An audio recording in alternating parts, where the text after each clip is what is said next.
From McMaster University, I'm John Preston, and you're listening to Big Ideas for a Changing World. In this series, you'll hear from researchers from McMaster's Faculty of Engineering and beyond, who are creating innovative solutions to our world's greatest challenges. I have the chance to see some of these solutions up close as the faculty's Associate Dean of Research and External Relations. The challenge we'll explore today is the global sprint to create an accurate antibody test for SARS-CoV-2, the strain of coronavirus that causes COVID-19. This is a complex topic of research, and we'll delve into the importance of creating a test that does not give false positive results, and if a test like this could be useful in other applications.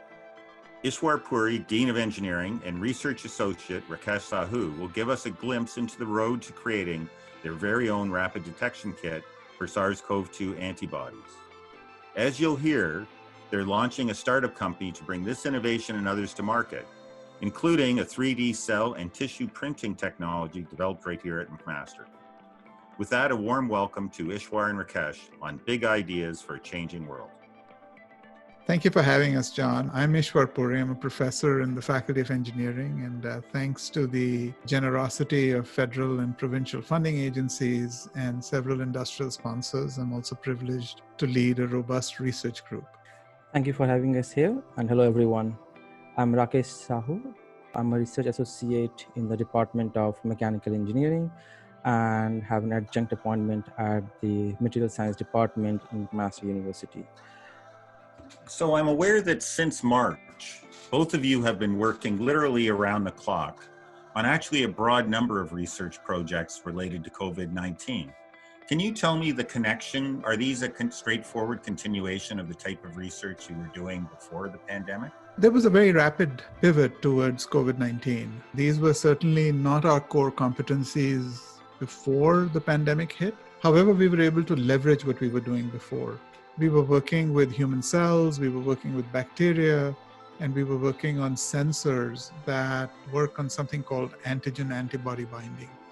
When we looked at the pandemic, the SARS-CoV-2 virus and its detection rely on pretty much the same principles. And so we found that it was relatively simple to pivot, but time was of the essence. And so you're quite right. We did a very rapid sprint to develop a rapid detection kit for SARS-CoV-2 antibodies, which can be used for those who are infected or those who are recovering from the infection, and if they are asymptomatic or they're showing symptoms. So Rakesh, can you tell us a little bit more about this rapid detection system, how it works, how the various pieces of it come together? What we have learned over this time is whenever somebody gets infected with SARS-CoV-2, the immune system tries to fight back, and in the process, the body generates antibodies. And these antibodies are the proteins molecules that fight back the infection. So the presence of these antibodies within an individual indicates the prior or a current infection. What we are developing over the last few months is a rapid detection kit that can tell an individual if they have these antibodies from the SARS-CoV-2 virus. We have transformed a conventional lab-based serological test, which is considered to be a gold standard, and into a user-friendly format. So the device which we are building up consists of the synthetic SARS-CoV-2 spike protein, the proteins that are present on the surface of the viruses, and some other reagents. So an individual who will be performing the test would basically draw some sample of blood using a lancet and put this into the device. And there are subsequent steps following which the individual would be able to see a color change in the device. If there is a color change from a clear liquid to blue or yellow, this indicates that the individual sample contains the antibodies from SARS-CoV-2 infection. Currently, we are developing this device for the blood sample. However, we are also developing the same device for a saliva-based sample, which would be more non-invasive for an individual to test upon. And the basic principle remains the same, but it's just the sample type which will differ in these two different type of device. So this test, eventually what it does is it can be shipped to an individual as a device, as a packet, and the individual can perform this test without the knowledge of the basic principle and the science behind it, with just following the simple guidelines and protocols. So antibody-based testing has had mixed reviews to date. A number of tests have been rushed to market.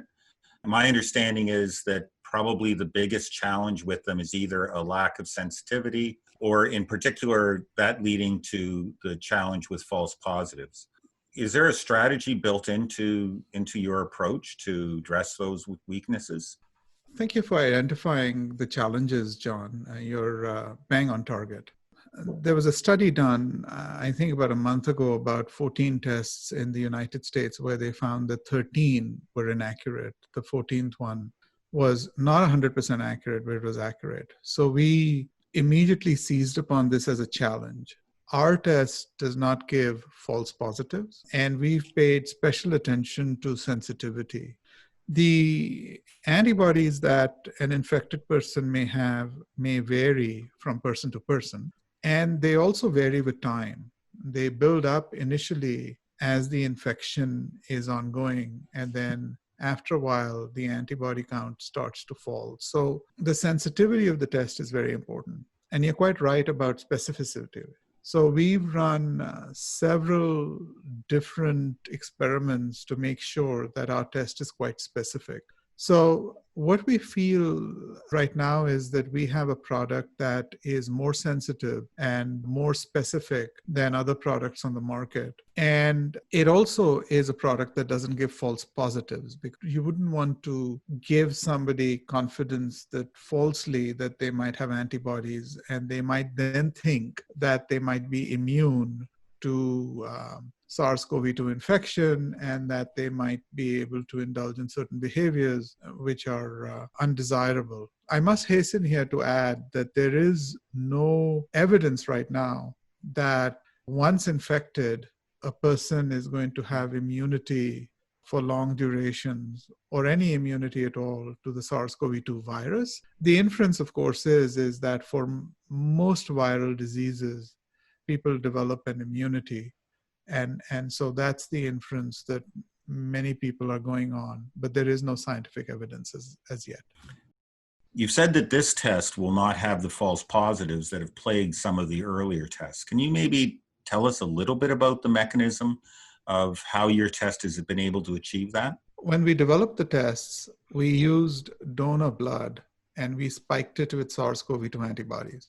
Now, donor blood from several donors had other biological material in it, including antibodies, because those donors may have been exposed to other kinds of viruses and other kinds of diseases. The method that we use is so robust that we're able to wash away everything else other than the SARS-CoV-2 antibodies, which then bind to our test kit. And in binding to our test kit, they bring about a color change that we're able to detect.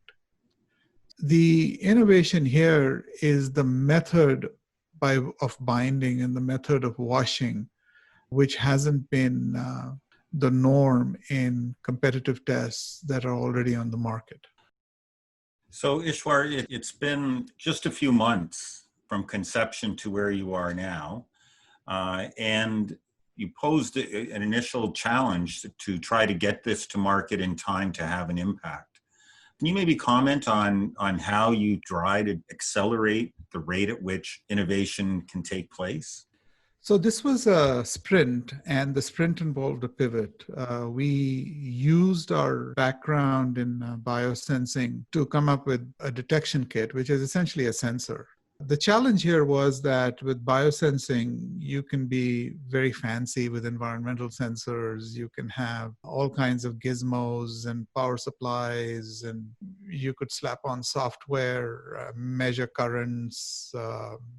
There are many ways of doing this. With a home kit, it has to be very simple. It has to be simple to use. The simplest home kit to use would be a saliva sample. We started off with that, but we very rapidly found out that blood samples might be appropriate as well, because all you need is a very small amount of blood, firstly. And secondly, the antibody content in blood might be higher. So it involved learning a lot about physiology and also talking to people. It also meant monitoring the markets for the kinds of tests that were coming in and keeping a handle on the literature. The literature on SARS-CoV-2 has literally exploded. And so it was a true sprint where we literally worked night and day because experiments had to be scheduled with social distancing, making sure that we adhered to safe guidelines, that we weren't really infecting each other in case we had COVID-19, and just learning on the fly. So it's been 2 months. And in 2 months now, we have a working prototype. We've passed that on to a startup. We founded the startup, and today we gave our first pitch. We also thought about pivoting because you can get pipped at the post. There's a lot of interest in SARS-CoV-2 antibody testing, and there are others who are also sprinting. I already explained the advantages of our kit, but it is possible that others may come out a little ahead of us with similar advantages. So what we've also thought about is a pivot in the market. Now that we have a rapid detection kit for a virus, we can pivot from SARS-CoV-2 to any viral infection. And one of the markets that we are currently investigating is the poultry market, where there is a virus that poultry, particularly chicken, can get, which can be very debilitating. And that's a huge market, which is about a $200 million market for testing in the United States itself. So regardless of SARS-CoV-2, the point I'm making is that when you sprint and you have the ability to pivot, there are many other uses for a technology or a product that become immediately apparent, so that if the product is too late or is not accepted by one particular market, there are other markets that you can apply the product to, because there are three things that we look for: faster, cheaper, better. Our product is faster, it's cheaper, and we have to establish with competition that it is also better. 2 out of 3 is good enough. 3 out of 3 of faster, cheaper, better is a home run. We are hoping to hit the home run. That's awesome. It's often said that necessity is the mother of invention. And if nothing else, this pandemic has presented numerous necessities, things that we absolutely have to do. Do you think it's changed the way you're going to be conducting research for the rest of your career? Yeah, absolutely. In the last couple of months, apart from the usual research that our group was conducting, I have been involved into several other research projects. Apart from the one which we're discussing today is the COVID-19 detection kit, I was involved into a mask project that's an initiative from the Faculty of Engineering.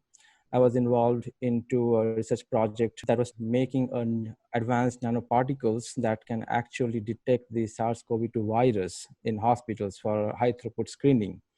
So in all these projects, I have used my previous expertise, and all the projects required sprinting, as was earlier mentioned, that we have to work right to the objective and to achieve those in given time. We haven't done that before in our research projects. Yeah, we have some objectives, we have some deadlines for submissions and stuff, but we had never sprinted towards achieving a product that will facilitate problem solving. So this is something what I have learned in the last couple of months, and surely that this will change the course of thinking whenever I am going to develop a new research project, or I'm going to get into managing a research project. How to make things faster, or why are we doing this, and how to make it into something which is useful, not just for the sake of the research. Ishwar, you're not only a professor at McMaster Engineering, you're also the dean. So putting on your decanal hat and listening to what Rakesh has been telling us about this new methodology for conducting research, do you see this as potentially spreading to non-COVID related type of research activities? And maybe changing the paradigm that society has of and their view of how academics work on problems? I anticipate that that will be the case, John. I think sprints are appropriate for certain things, whereas very deep, deliberative research is appropriate in other circumstances. It's just that our old paradigm was always to deliberate and to sink deep into projects. Sprinting in research, or particularly academic research, has been a new concept for some people. And I think that if we are going to be engineers who are going to address societal problems, grand challenges, the UN Sustainable Development Goals, then I think that sprinting is another arrow in our quiver. It is another tool that we have. And learning how to sprint has not only been good for the researchers who are relatively advanced or who have PhDs, but I think that this has been a tremendous experience in innovation and in innovation-based thinking for the graduate students and the undergraduate students who've been involved, because they've participated in the sprint, and many of them have been part of discussions around the sprint. So I think in terms of changing culture and attitude, this has been a very, very powerful experience, which I think holds lessons for the future. And I hope that those lessons will disseminate themselves appropriately. Frankly, I'm quite amazed that you've been able to come so far so fast in terms of verifying the effectiveness of the test. Can you talk about how you've been able to accelerate things? I would have thought that just the idea of getting clinical trials arranged would have taken months. And yet, how have you been able to get test results so quickly? It's the best part of McMaster University. It says collaborate, right? So we love in collaboration. And eventually what happened in the last couple of months, because of my involvement in other different projects, it happened that I was working with a pathologist in a hospital around McMaster University. And while we were doing this test with our detection kit, we had this notion, okay, we are using these commercial available antibodies and introducing them into the blood. But can we test them with the actual clinical samples on the patient? And then I just reached out to one of the doctor in the health science department of the St. Joseph Hospital. And he was generous enough to say that, yeah, they do have samples and we will be able to use those samples for testing purposes, but we have to just work around the paperwork and get permissions. So that is something which we are going to do before we start the clinical trials, because we are a research lab. We don't have that resources to conduct those clinical trials at our own facility. So we are relying on the expertise and the resources available to our friends nearby, which is in this case, strategically, we have these friends at our arm's length that can help us in providing the samples that we can test with our kit. In addition to the serology testing for antibodies, you're both working on a 3D cell printing technology that could be used for drug testing for diseases, including COVID-19. This has recently been published in various journals. Can you tell us a little bit more about how this actually works? Sure, John. We've been working on this particular project for several years now, and we have some of the leading work in the world in the field of 3D printing, which is magnetically assisted. In our case, we don't insert anything into cells. Typically, what people have done before is that they've inserted magnetic nanoparticles into cells and then they've agglomerated them or organized them in a particular way. We don't do that. Instead, what we do is use a concept that's very simple. So it's a concept like buoyancy. In buoyancy, hot air rises, cold air falls. What we do is we introduce cells which are not very magnetic in a culture medium that is magnetic.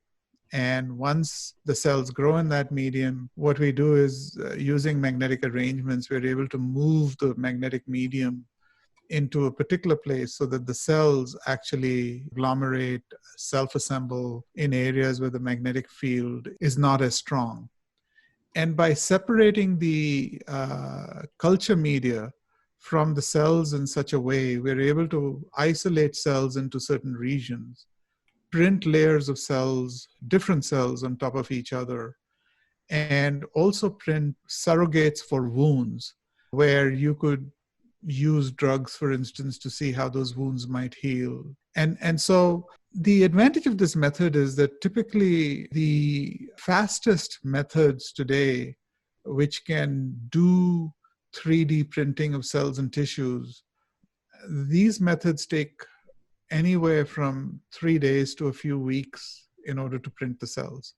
We're able to shorten that entire process into 3 hours. So imagine the productivity. We've also found a way to automate the process. So for instance, if we integrate robotics into our process, we can print literally hundreds of thousands of these self-assembled cells and tissues in a matter of 3 hours. So it's a very, very powerful method, and it's one that we want to bring to market. So Ishwar, you've initiated within your research group a startup to take this idea to market. Can you tell me a little bit about what is the strategy, what's the vision, and what's the rationale for doing that as opposed to perhaps licensing to an existing company? That's a good question, John. We have a startup, and the basis of the startup is that we'd like to take the products of our research to market. Right now, we have 2 products. The Sprint taught us a lot about developing minimum viable products. And for the second product, it's based on some research that has been ongoing in our lab for a while. It's a rapid 3D printer for cells and tissues so that you could perhaps print skin grafts, for instance, or you could print cancer tumors for drug screening, toxicology, basic research, and so on. So a variety of different uses. What we've done is, after producing these minimum viable products, we've started making pitches to various individuals to find the best way to go to market. We've also done an investigation of the market, and we have also have a handle right now on how much the material costs would be to make these 2 products, which gives us an idea of what the overhead would be in terms of marketing, sales, and so on, so that these products can be priced appropriately when they enter the market. This is a nascent effort, and what we hope to do is do user testing and dynamic design and customer discovery. So for one of the products, we are actually right now in the process of customer discovery, where we are pitching the product and seeing if customers have any ideas for us. Following that, we'll very rapidly do user testing for these products to make sure that they're ergonomic, that the users have no problems in using them. These shouldn't be products that come with 50-page manuals. They should be very self-apparent and ready to use at the get-go once they're unpackaged. We're reasonably hopeful with the team that we have that we will have a CEO and a CTO in place in short order, so that these products can indeed go to market by the end of the year or starting early next year. The rapid detection kit might come out a little faster than that. The rapid 3D printer for cells and tissue might take a little longer.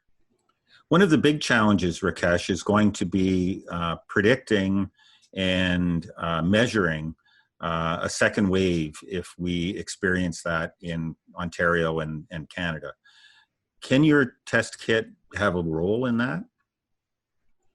I have been to a situation 2 months ago. I went for getting myself tested for SARS-CoV-2, and my partner was hesitant in allowing me to visit this assessment center.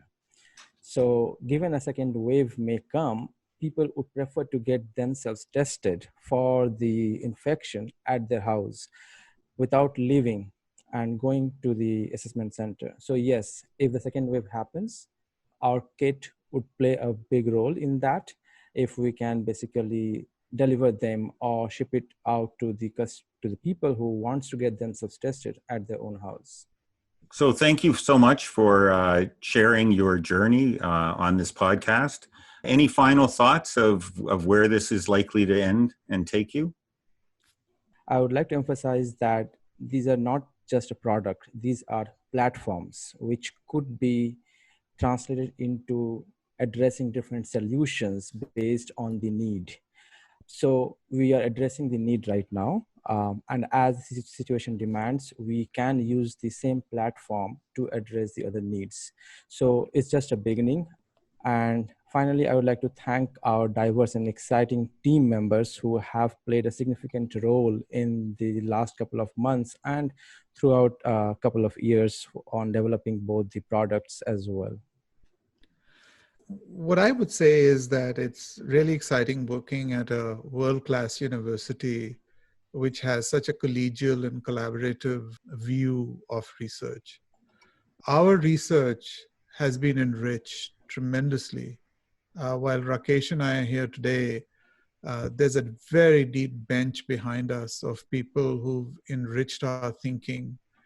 And these are, of course, members of our group, other faculty members who are part of our group, and we're part of their group, graduate students, undergraduate students, postdocs, and so on.